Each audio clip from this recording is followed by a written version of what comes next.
미국에서 큰 병원을 개업을 하고 개업한 지 얼마 안 된 그 의사가 하루는 그 병원에 굉장한 이제 VIP가 찾아온 것입니다. 처음 이제 등장할 때부터 이 포스가 다른 사람들하고 다른 거죠. 혼자 온 게 아니고 수행원들이 쫙 따라가지고 올 때마다 자꾸 오고 그러니까 의사가 이제 이분 굉장한 VIP구나 그래 굉장히 지극정성으로 살펴주고 또 치료를 하고 있는데 알고 보니까 실제로 아랍의 어떤 작은 나라에 왕자가 온 겁니다. 왕자도 여럿이 있는데 그중에 이제 차기 진짜 대권을 쥐게 되는 그런 왕자가 이 병원에 오게 된 거예요. 근데 개업한 지 얼마 안 됐으니까 얼마나 또 이 사람에게 잘했겠습니까? 그리고 이제 드디어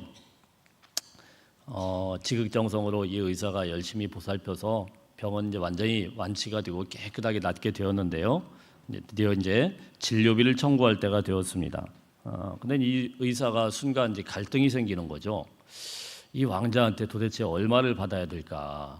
원래 우리가 일반인들하고 똑같이 받아야 되는지 그것도 좀 그렇다고 이제 예의상 또 안 받기도 좀 그렇고 도대체 얼마를 이분한테 받아야 될까? 그래서 생각을 한참 하다가 고민하다가 이제 목사님한테 상의를 한 겁니다. 섬기는 목사님한테 목사님 여차여차해서 아랍의 어느 나라의 왕자가 왔는데 도대체 얼마를 내가 청구를 해야 될지 모르겠습니다. 좀 지혜 좀 주세요. 그래 목사님이 이야기를 합니다. 가만히 생각하시다가 이렇게 청구를 하세요. 그 아랍 그 왕자한테 최대한 예의를 갖춰서 왕자님 당신의 신분에 걸맞는 금액을 저에게 주시면 되겠습니다. 자 이렇게 청구하라고 이렇게 얘기를 한 겁니다. 그래서 이제 그 청구서를 환자에게 딱 주고 며칠이 지나서 드디어 이제 아랍의 왕자가 금액을 보냈는데 얼마 정도가 왔냐면은 무려 8만 달러가 온 겁니다. 8만 달러 그러니까 감이 잘 안 오시죠? 우리나라 돈으로 1억이 넘어요. 1억이 넘게끔 다 병원비가 온 거예요. 너무 이제 감사해서 그 기쁜 소식을 목사님에게 알렸습니다. 목사님의 방법이 효과가 있었습니다. 저 개업한 지 얼마 안 되는데 진짜로 이 왕세자가 어마어마한 금액을 줬습니다. 그러시냐고 이제 전화상으로 축하한다고 이렇게 이야기를 하고 얼마 후에 이 의사에게 편지가 하나 왔습니다. 그 편지는 다름이 아니라 그 목사님께서 편지를 쓴 겁니다. 그 편지의 내용에 축하하십니다. 열심히 쓰고 그 뒤에다가 조그마한 감사원금 봉투에다가 뭐라고 썼냐면은 당신의 신분에 걸맞는 감사원금을 드리십시오. 이렇게 똑같이 왔다고 합니다. 여러분 우리의 신분에 걸맞는 감사는 도대체 얼마짜리를 하나님 앞에 드려야 됩니까? 얼마 정도를 하나님 앞에 드려야 내 신분과 맞는 그런 금액이라고 생각을 하십니까? 누군가가 이런 것을 이제 이야기를 하니까 우리는 돈으로 환산할 수 없는 예수님짜리다 이렇게 이야기를 합니다. 예수님짜리다. 참 굉장히 의미 있는 것 같아요. 누가 사람의 생명을 돈으로 값을 매길 수 있겠어요? 우리 옆 사람에게 한번 인사하겠습니다. 당신은 예수님짜리입니다. 가장 귀한 존재, 생명으로 이 땅에 태어나서 지금까지 살아있다라는 것 자체가 얼마나 귀하고 얼마나 값진 그런 모습인지 모르겠습니다. 이스라엘 백성들도 마찬가지였어요. 근데 우리는 자주 하나님께서 우리를 구원하셨다는 이 사실을 다 잊어버리고 우리의 인생을 갖다가 너무 보잘것없고 아무것도 아닌 것처럼 취급할 때가 많은데 이스라엘 백성들도 하나님께서 자기들을 특별하게 선택해 주셨고 택하여 주셨다라는 이 감격과 감동을 자주 잊어버렸습니다. 너무 쉽게 잊어버렸어요. 그래서 오늘 신명기서 말씀 같은 경우는 모세가 이스라엘 백성들에게 마지막으로 남기는 유언과 같은 말씀이에요. 34장까지 되어 있지만은 이 긴 말씀이 사실은 모세가 이스라엘 백성들을 한 곳에다 모아놓고 모압 평지라는 그곳에 모아놓고 거기에서 하나님께서 이 모세가 열심히 얘야 왜 이렇게 떠드니? 저 아이가 굉장히 신났네. 설교하고 싶어? 알아듣는 거야 못 알아듣는 거야? 그냥 같이 하십시다. 자, 어쨌든 이 모세가 자기의 이 백성들을 모아놓고 길게 30장으로 되어 있지만은 기나긴 설교 몇 번으로 되어 있어요. 설교에 대해서 자 이렇게 길게 설교를 이렇게 쭉 이야기를 한 겁니다. 그래서 이 설교는 설교지만은 사실은 이 모압 평지라는 마지막 이제 이스라엘 백성들 요단강을 건너기 전 마지막 부분에서 설교이긴 하지만 유언과 같은 말씀이에요. 유언과 같은 말씀들.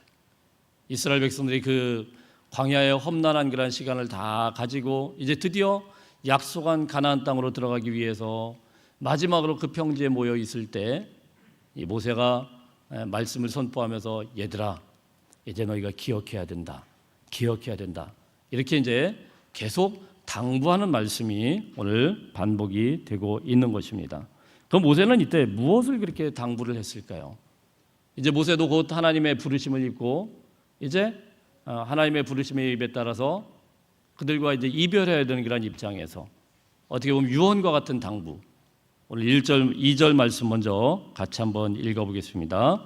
8장 2절 말씀입니다. 2절 말씀 시작.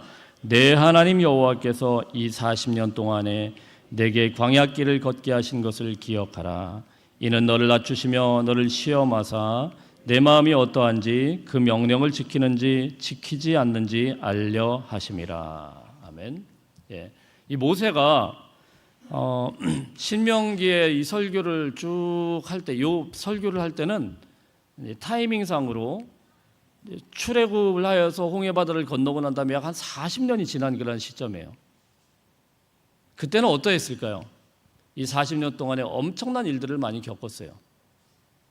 그 중에 어떤 일이 발생을 했냐면은 수많은 사람이 이미 광야에서 죽었어요.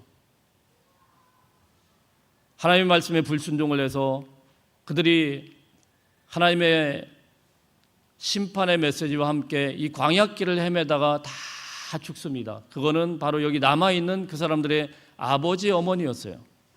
광야길은 기쁨의 땅이 절대로 아닙니다.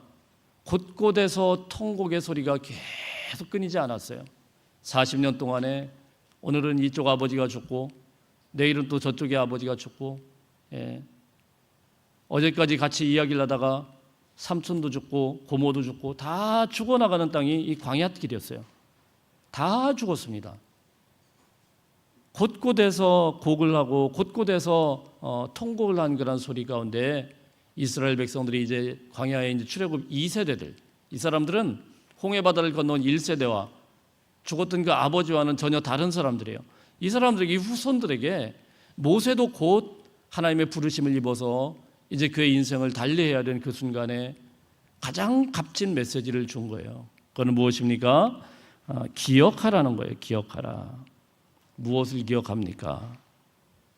광야에서 하나님께서 행하신 것을 기억하라는 거예요.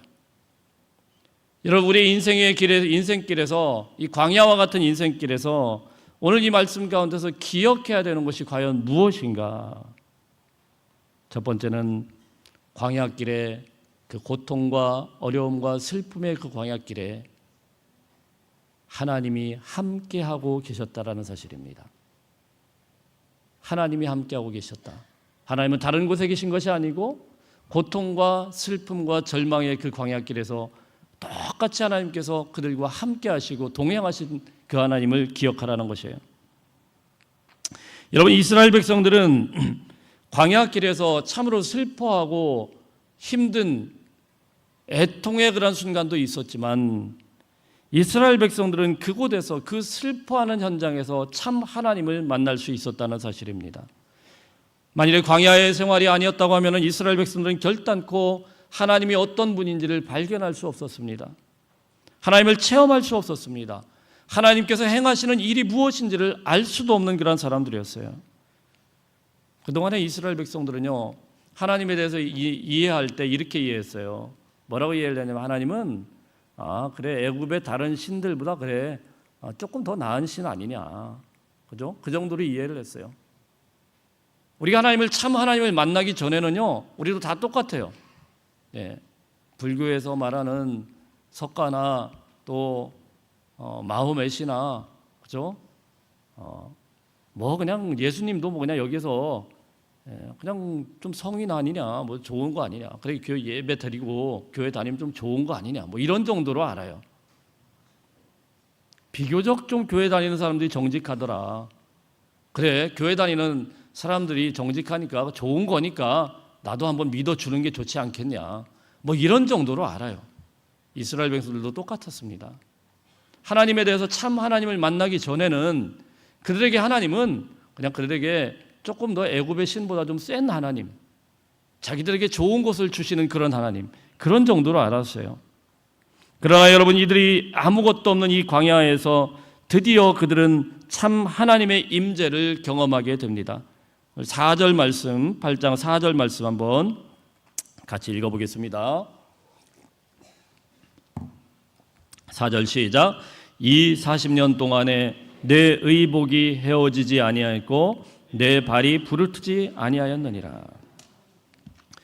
몇 년 동안요? 40년 동안. 40년 동안 광야에서 내 의복이 헤어지지 않았어요. 요즘 명품이 오래 가긴 가요, 그죠? 그 명품을 40년 동안 한 벌로 하나도 헤어지지 않고 입는 그런 명품이 있을까요?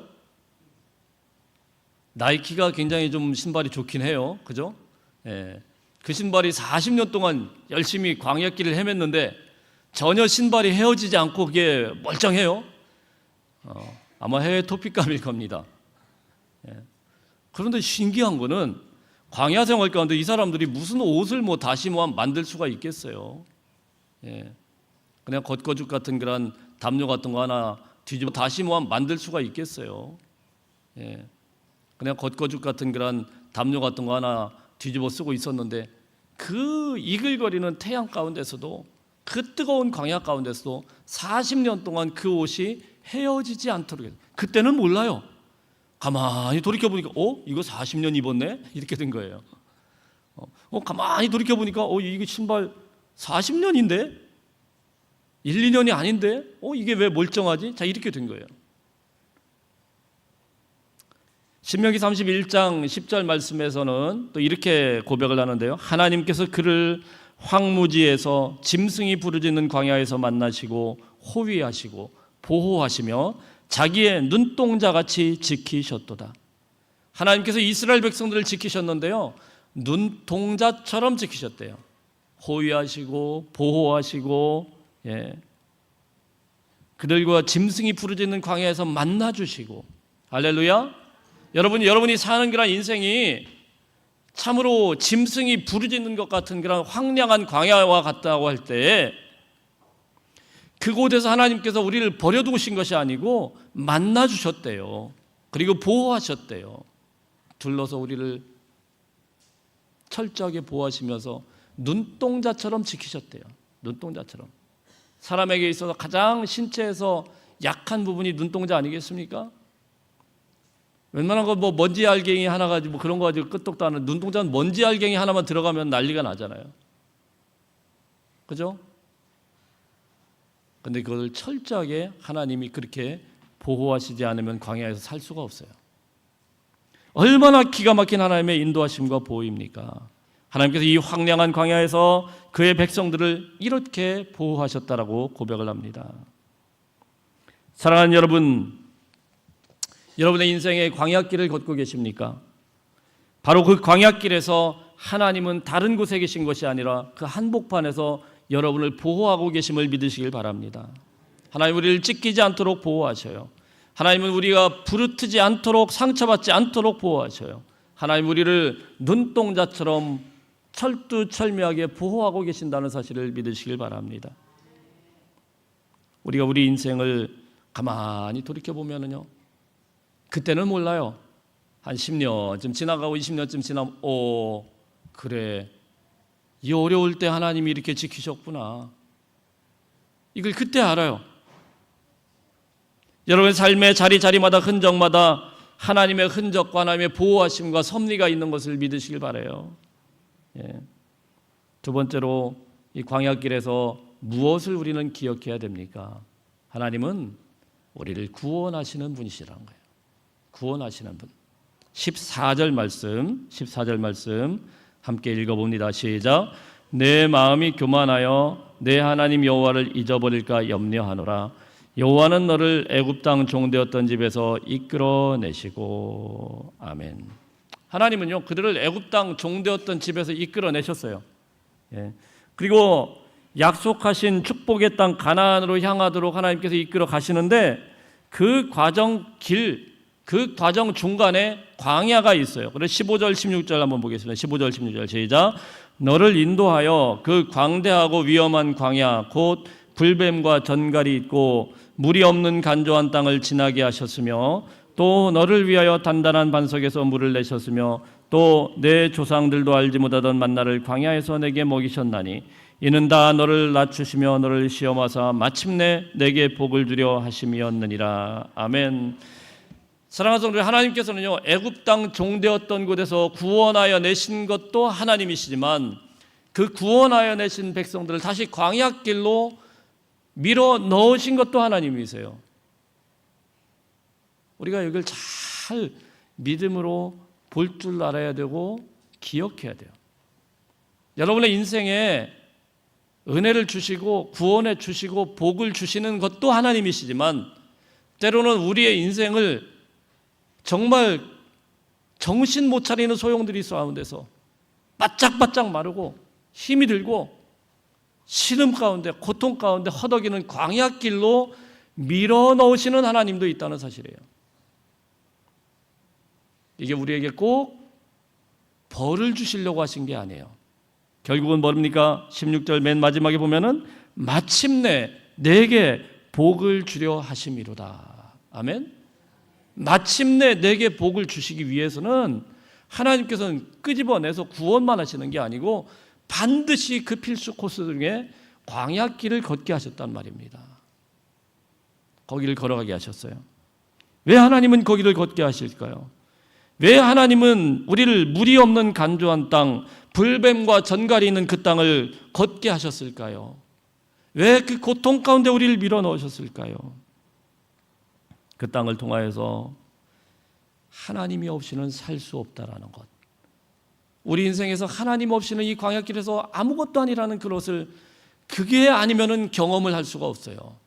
그런 극심한 어려움이 아니면은 알 수가 없기 때문에 하나님 우리 인생 가운데 험난한 광야를 주신 거예요.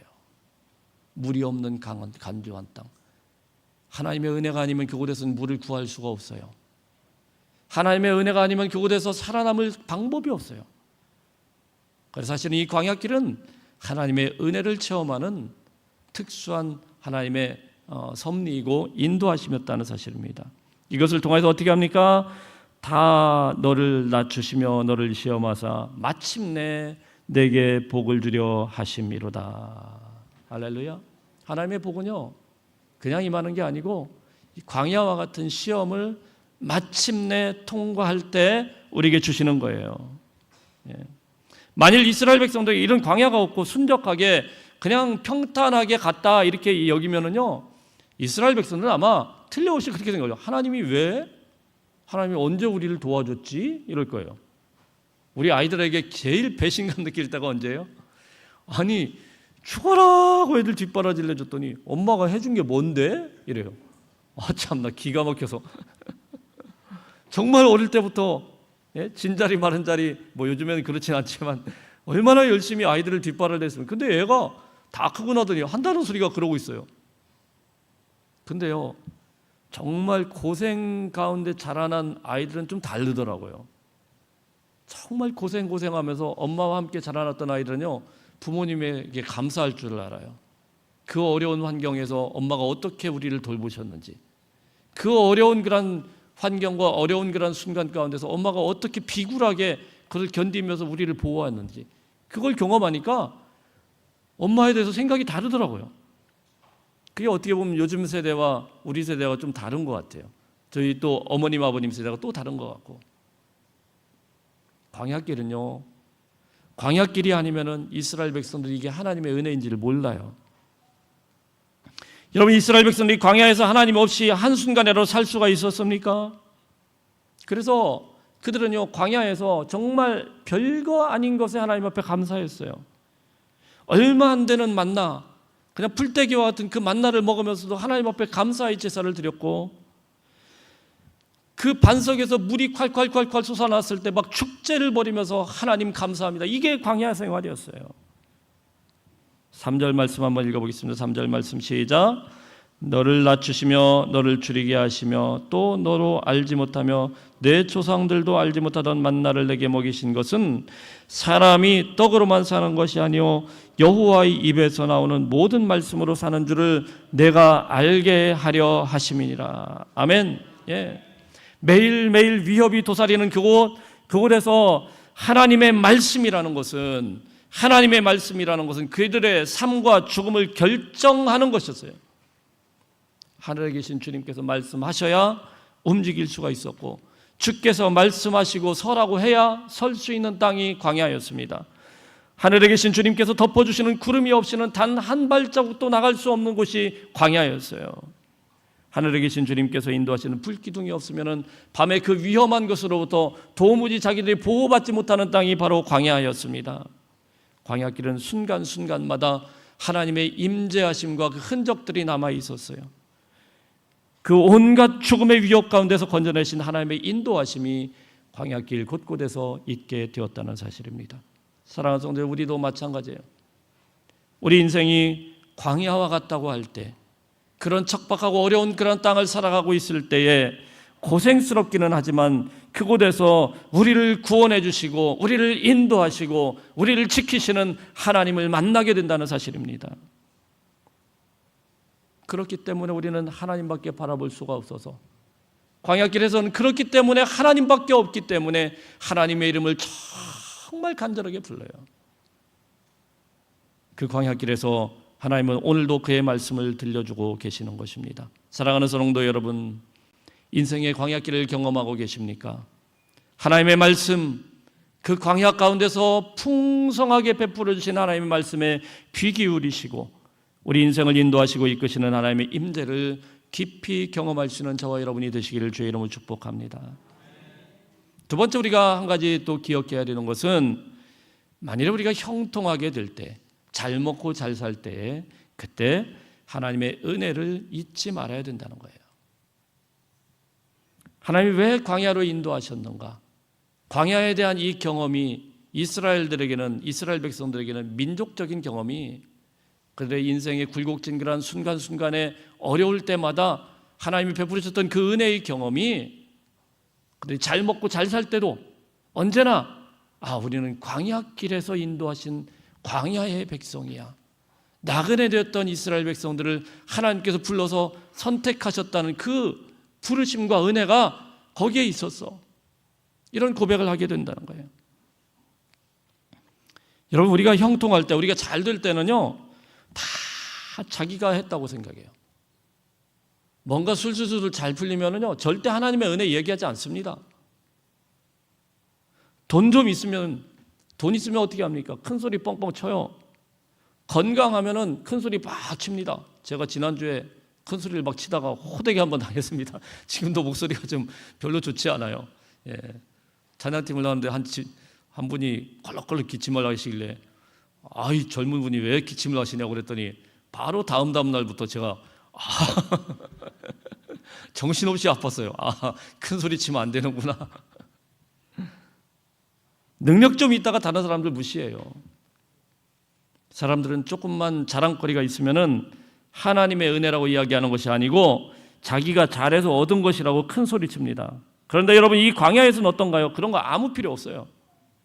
평생 애굽에서 무시만 당하던 이 노예들이 그토록 간절히 원하고 그토록 간절히 바라는 것이 무엇입니까? 좀 돈 좀 있으면 좋겠다 이거예요. 좀 권력 좀 있으면 좋겠다 이거예요. 좀 살만한 집 좀 있으면 좋겠다 이거예요. 그것을 이스라엘 백성들에게 하나님께서 사실은 다 줬어요. 언제 줬느냐? 출애굽기 말씀을 읽어보면은 10가지 애굽의 재앙을 막 쏟아 부을 때 애굽 사람들이 두 손 두 발 다 듭니다. 제발 저 이스라엘 백성들 좀 여기로 나가 들어오면 좋겠다.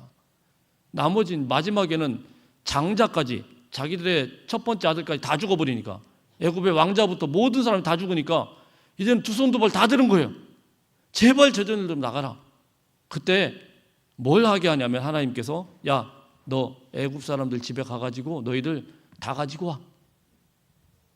그래, 애굽 사람들이 집에 갔어요.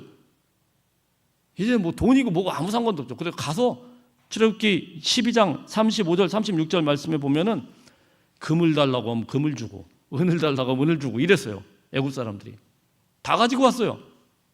노략질 하듯이 다 뺏어왔어요. 누가 준 거예요? 하나님이 줬어요. 그토록 그들이 원하던 것, 애굽의 노예로 시달리면서 그토록 원하던 황금, 금, 은, 보화 다 줬습니다. 뭐라고 표현이 되어 있냐면요, 애굽 사람들이 그들이 구하는 대로 다 줬다 그랬어요. 그래서 사실 여러분 광야길에서 올 때 성막을 만들 때 하나님께서 금을 어디서 얻겠어요? 그거 애굽에서 가져온 거예요. 금을 가지고 부어서 녹여서 만들려고 했잖아요. 광야에서 어디서 금을 캐요? 다 가지고 왔어요. 자, 그런데 여러분, 이 사람들이 이 광야 40년 동안 금과 은과 폐물을 갖고 있는데 어디다 써요? 광야에서 금 갖다가 뭐에다 써요? 그거 잘근잘근 씹어 먹습니까? 그거 뭐에다가 써 먹어요? 광야에서 아무 쓰잘데기 없는 거예요. 이 40년 동안 이 사람들의 가치관이 바뀐 거예요. 노예 신분으로 있을 때는, 애굽의 노예 신분으로 있을 때는 이야, 금, 은, 보화, 휘황찬란한 그것들, 권력, 그리고 집도 좀 있으면 좋겠다 막 이랬는데 막상 쥐어져 버리고 광야에서 생활해 보니까 아무것도 아니에요. 이거 금이 수백억 있으면 뭐합니까? 인생의 광야에서 이제 진짜 아무것도 못하는 가운데서 병원에서 가만히 누워있는데 금이 수백억 있으면 뭐해요? 아무것도 할 수가 없는데. 그게 광야 생활이었어요. 이걸 녹여가지고 질근질근 씹어 먹을 수도 없고, 아름답게 거기다가 멋지게 막 금에다가 뭐 휘황찬란하게 뭐 광야에다가 길을 낼 수도 없고. 그래서 모세가 이걸 기억하라는 겁니다. 12절 13절 한번 읽어봅니다. 12절 13절 시작. 내가 먹어서 배부르고 아름다운 집을 짓고 거주하게 되며 또 내 소와 양이 번성하며 내 은금이 증식되며 내 소유가 다 풍부하게 될 때에 14절 내 마음이 교만하여 내 하나님 여호와를 잊어버릴까 염려하노라. 여호와는 너를 애굽 땅 종되었던 집에서 이끌어내시고. 아멘. 이 말을 하고 있는 거예요. 너희들 지금은 광야니까 하나님이 보이지? 그런데 좀 지나가지고 좀 등 따스고 배부르면 어떻게 하나님 생각 안 해요? 그때 한번 기억하라는 거예요. 너희들이 어떤 존재였는지. 그 금, 은 그게 뭐 그렇게 대단한 것 같으냐? 대단하죠, 사실은. 대단하지만 사실은 광야길을 걷는 그런 인생에서 금은은 아무 소용없어요. 전혀 우리에게 영향력을 끼치지 못해요. 17절 18절 한번 읽어보겠습니다. 17절 18절 시작. 그러나 내가 마음에 이르기를 내 능력과 내 손의 힘으로 내가 이 재물을 얻었다 말할 것이라. 내 하나님 여호와를 기억하라. 그가 내게 재물 얻을 능력을 주셨습니다. 이같이 하심은 내 조상들에게 맹세하신 언약을 오늘과 같이 이루려 하심이니라. 아멘. 여러분, 이스라엘 백성들이 무슨 능력이 있어서 애굽 사람에게 금과 은을 얻어왔겠어요? 다 하나님께서 재물 얻을 능력을 주신 거예요. 그런데 사람들은 착각해요. 자기들이 잘나서, 자기들이 힘이 있어서, 자기들이 멋있어서 이걸 다 얻은 걸로 착각을 합니다. 모세는 이런 이스라엘 백성들을 염려하며 이야기를 합니다. 내게 재물 얻은 능력을 하나님이 주셨다는 거예요. 그러니까 착각하지 말라는 겁니다. 만일 하나님께서 지금 훅 하고 불어버리면은 여러분들이 갖고 있는 그런 재물과 여러분들이 갖고 있는 정말 생명처럼 여기는 돈 순식간에 날아가 버린다는 걸 알아야 돼요. 우리가 이 세상을 살 때 돈이 굉장히 중요하고 가치가 있습니다. 맞아요. 사람들은 돈 때문에 가족도 건강도 명예도 신앙도 사명도 다 포기하고 배신을 합니다. 왜냐하면 돈이 가장 가치 있는 거예요. 이 세상에서는. 이거는 변함없는 진리입니다, 여러분. 이거 부인할 수 없어요. 어떤 분들은 돈이 뭐 그까짓 거, 여러분 돈으로 못하는 거 없죠. 안 그래요? 돈이 너무 중요하죠. 이스라엘 백성들이 돈의 가치를 모를까요? 여러분 유태인들이에요. 유태인들이 돈의 가치를 모른다고요? 악착 같은 사람들입니다. 돈의 가치를 누구보다도 잘 알아요. 세계 어느 곳에다 갖다 놔도 유태인들은 어떻게든 돈을 벌어요. 지금까지 그러고 살았어요. 그 유태인들이에요. 돈의 가치를 왜 모르겠습니까? 그러나 그들이 40년 광야 생활을 하면서 가치관이 바뀌었어요. 무엇입니까? 돈보다 더 중요한 것, 진리라는 거예요. 하나님의 말씀의 이 진리, 나를 나되게 하는 믿음이 무엇인지를 알게 하고 깨닫게 된 거예요. 전에는 믿음 팔아서 돈을 구했지만은 이제는 돈을 다 버리고 믿음을 구하는 그런 백성으로 바뀌게 되었다는 거예요. 여러분, 돈이 다 될 것 같지만 돈으로 못하는 거 생각보다 많은 걸 아세요? 어떤 분이 인터넷에다 이런 말을 썼습니다. 돈으로 못하는 것 뭐가 있냐? 돈으로 약은 살 수 있지만 돈으로 건강은 살 수가 없습니다. 맞아요? 틀려요? 맞아요. 돈으로 사람은 살 수 있지만 돈으로 사랑은 사지 못합니다. 그래요? 안 해요? 맞아요. 돈으로 침대는 살 수 있지만 잠은 사지 못하고, 돈으로 책은 살 수 있지만 지식은 사지 못하고, 돈으로 평화를 살 수 있지만 평안은 사지 못하고, 돈으로 웃음은 살 수 있지만 화목함은 사지 못하고, 돈으로 집은 살 수 있지만 가정은 사지 못하고, 돈으로 직위는 살 수 있지만 존경은 사지 못하고, 돈으로 시계는 살 수 있지만 시간은 사지 못하고, 돈으로 피는 살 수 있지만 생명은 살 수 없어요. 이거는 하나님 말씀이 아닌데 자꾸 아멘 아멘 하시네.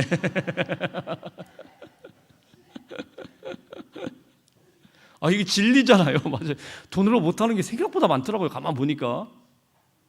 여러분, 돈으로 다 될 것 같지만 막상 돈으로 못하는 거 굉장히 많습니다. 돈이 수억 수십억 있어도 여러분이 가진 거 못 가진 사람 굉장히 많아요. 내가 갖고 있는 거 돈으로 환산할 수 없는 거 굉장히 많이 갖고 있습니다. 지금 우리가 잘 몰라서 그렇지. 착각의 허상 속에서 우리는 돈이면 다 된다고 생각을 하는 거예요. 그건 허상이고 착각일 뿐이에요. 끝까지 우리가 붙들어야 되는 것이 무엇입니까? 돈이 아닙니다. 끝까지 붙들어야 되는 건 진리의 말씀, 하나님이 우리의 주인이 되신다는 것. 이 광야길에서 우리 인생을 고치시고 인도하시는 건 하나님뿐이라는 것, 이 믿음 가운데 설 수 있기를 바랍니다. 그래서 잠언 30장 8절 9절에서 지혜자는 이렇게 이야기를 합니다. 곧 헛된 것과 거짓말을 내게서 멀리 하옵시며 나를 가난하게도 마우시고 부하게도 마우시고 오직 필요한 양식으로 나를 먹이시옵소서. 혹 내가 배불러서 하나님을 모른다 여호와가 누구냐 할까 하오며 혹 내가 가난하여 도둑질하고 내 하나님의 이름을 욕되게 할까 두려워함이라이다. 생명과 같은 돈이지만 더 소중한 것이 무엇인지를 깨달았던 이 지혜자가 정말 핵심의 말씀을 여기다 쭉 적은 거 아니겠습니까? 사랑하는 성도 여러분, 인생길에 광야를 거치지 않는 인생이 누가 있겠습니까? 평온하게 보이고 지금 이 자리에 와서 그냥 아닌 척하고 앉아있지만은 사실 여러분, 우리의 인생 가운데 그 굴곡진 순간순간에 얼마나 어려움들이 많습니까? 저는 신방하면서 깜짝깜짝 놀랐어요. 아니, 이분이 이렇게 어려운 게 있었구나. 어떻게 이렇게 사셨을까? 겉으로는 잘 몰라요. 교회에서는 잘 몰라요. 근데 같이 이렇게 얘기하면서 그 아픔을 말씀을 하시는데 담담하게 말씀하시는데, 야, 어떻게 이걸 견디셨을까? 지금도 또 견뎌나가는 분들이 많이 계십니다. 여러분, 한 가지 기억하십시오. 만일 오늘도 우리가 이 광야길을 걷고 있다고 느끼고 있다고 생각하면은 여러분, 그것은 결코 끝이 아니고 모세처럼 그것을 통해서 우리를 여전히 사랑하고 인도하시는 그 하나님이 함께하고 계심을 분명히 발견할 수 있는 기회가 됨을 기억하시길 바랍니다. 고난이 없는 사람은 교만할 수밖에 없어요. 고난의 광야를 거치지 않는 사람은 이 세상에 썩어질 것에 생명을 걸고 거기에 목숨을 걸어요. 그들은 현실 때문에, 현실의 작은 이익 때문에 미래를 다 팔아버립니다. 세상에 썩어질 것들 때문에 영적인 것을 쓰레기처럼 바꿔버리는 그런 인생들을 우리는 너무나도 쉽게 발견하게 됩니다. 여러분, 우리 인생이 긴 것 같지만 그렇게 길지 않습니다. 우리 인생이 두 번 살 수가 없습니다. 환경을 따라서 밀려가는 인생들이 아니고 사명을 따라서 환경을 만들어가며 주님의 역사를 이루어 나가는 하나님의 교회와 주의 성도들이 되시기를 주의 이름으로 축복합니다. 뜻깊은 맥주감사주의를 맞아서 하나님의 은혜로 우리 모두가 구원의 기쁨과 구원의 감격을 다시 한번 회복할 수 있기를 바랍니다. 모든 것을 감사함으로 받을 수 있기를 바라고, 형통할 때도 감사하지만 곤고할 때도 감사하고, 우리 인생이 축복의 그 순간도 감사하지만, 구원해내신 것도 감사하지만, 광야길의 그 척박함 가운데서도 우리를 여전히 보호하시고 눈동자처럼 지키시는 하나님의 감사하며 영광 돌리시는 저 여러분의 인생들 다 되시기를 주의 이름으로 축복합니다. 우리 기도하겠습니다.